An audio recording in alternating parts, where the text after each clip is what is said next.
the Prime Minister said he regretted the anguish that the restrictions would cause, but that he was left with no alternative. Our political editor, Laura Kuensberg, has more details. 3 days until the locks are turned. Time for discussion, but the decision isn't really in doubt. After weeks of resistance, the Prime Minister moved to back a shutdown. Prime Minister! But this afternoon he had to explain to Parliament why the change of heart. Just as first time round, his reason, stopping the NHS from collapse. Let me spell out the medical and moral disaster we face. The sick would be turned away because there was no room in our hospitals. Doctors and nurses could be forced to choose which patients to treat, who would live and who would die. Yet only a fortnight ago, he had mocked the idea, standing in the same place at the dispatch box.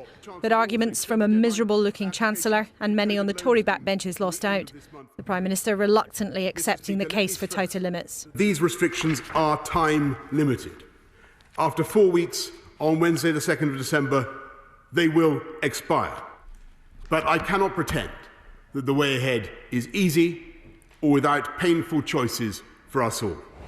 Remember, schools will stay open and other parts of the UK are following different rules. This isn't exactly the same as the spring. Leader of the Opposition, Keir Starmer. But the charge the government's been too slow is familiar. At every stage, the Prime Minister has been too slow, behind the curve. At every stage, he's pushed away challenge, ignored advice, and put what he hoped would happen ahead of what is happening. At every stage, he's overpromised and underdelivered. The lockdown comes with all kinds of heavy costs, though. Nicholas in Bournemouth was made redundant first time round. Just yesterday, he started his own business. Obviously, going into lockdown now, the industry I'm in, I can still continue to work in the financial advice sector, but it's going to make it very hard. But Karen, who hopes to form a bubble with her children, is frustrated. I think it's absolutely, totally nuts and wrong to do any lockdown. Polling suggests most of the public, like pensioner Joe, back the plan, however reluctantly. They've got to do it. We've got to have a break, try and get things under control again. But the financial pain will be acute. Thousands and thousands of jobs have already gone. The government's racking up billions of borrowing, trying to keep the economy afloat, extending the furlough scheme in England and support for the self-employed. But the fear among business about what's next is great. Economic damage is unavoidable. Gas tanks are depleted. Batteries run down in so many businesses across the country, in retail, in hospitality, our aviation sector absolutely on its knees. Back in Parliament, the Prime Minister doesn't have to worry about losing the vote that will make lockdown official. But he hasn't won the argument on his backbenches.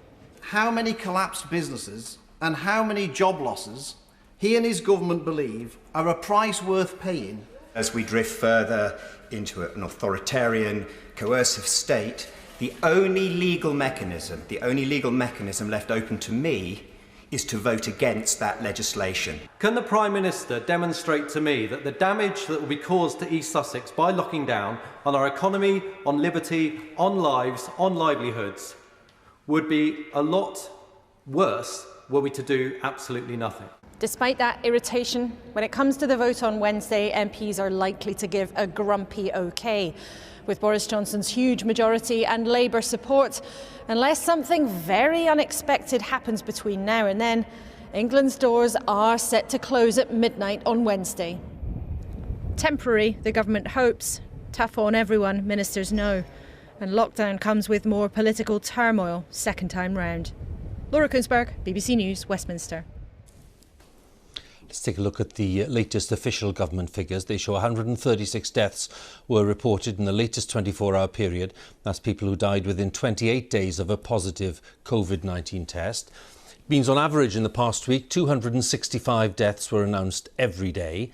And it takes the total number of deaths so far across the UK to 46,853. Now, a new 5-level system of restrictions has come into effect in Scotland. No part of Scotland has been placed in the highest tier, but the central belt, including Glasgow and Edinburgh, will be in level 3 of the new system, with pubs and restaurants closing at 6 p.m. and no alcohol sold. The Highlands and many of the island communities will be in tier 1 with more relaxed rules. Our Scotland editor Sarah Smith has more details. The walk is hot for the first time in weeks. This Glasgow restaurant reopened today, as even under level 3 restrictions they can serve food before 6, but no alcohol. On balance, I think I'd rather be open than closed.